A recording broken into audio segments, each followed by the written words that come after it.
শনিবার সকাল 9:30টার দিকে রাজধানীর রমনায় অবস্থিত অন্তর্বর্তীকালীন সরকারের আইন, বিচার ও সংসদীয় বিষয়ক মন্ত্রণালয়ের উপদেষ্টা ডক্টর আসিফ নজরুলের বাসভবনের মূল বিল্ডিংয়ের পশ্চিম দিকে 150 গজ সামনে ঘাসের ওপর একটি ড্রোন বন্ধ অবস্থায় পাওয়া যায়। সকালে বাগানের মালি ড্রোনটি দেখতে পেয়ে আইন উপদেষ্টার পার্সোনাল অফিসার দেলোয়ার হোসেনকে বিষয়টি জানান।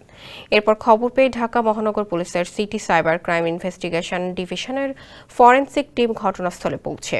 পরে আইন উপদেষ্টার পার্সোনাল অফিসারের কাছ থেকে ড্রোনটি সংগ্রহ করে তদন্তের জন্য নিয়ে যায় তারা। এ বিষয়ে সিটি সাইবার ক্রাইম ইনভেস্টিগেশন বিভাগের উপ পুলিশ কমিশনার শাহজাহান হোসেন গণমাধ্যমকে জানান, খবর পেয়ে ড্রোনটি তারা পরীক্ষা নিরীক্ষা ও তদন্তের জন্য নিয়ে যান। তারা তদন্ত করে এবং পরীক্ষা নিরীক্ষায় ড্রোনটিতে ক্ষতিকারক কোনো কিছু পায়নি। স্যান্ডেলিনা সো, রূপচর্চায় আভিজাত্য। এছাড়া ড্রোনে কোনো ধরনের মেমোরি বা ক্ষতিকারক কোনো ডিভাইস পাওয়া যায়নি। আইন শৃঙ্খলা বাহিনী প্রাথমিকভাবে ধারণা করছে কোনো ধরনের হামলার উদ্দেশ্যে ড্রোনটি ব্যবহার করা হয়নি। ড্রোনটি চায়নার তৈরি, তবে কারা এখানে ড্রোনটি অবতরণ করেছে তা এখন পর্যন্ত নিশ্চিত হওয়া যায়নি।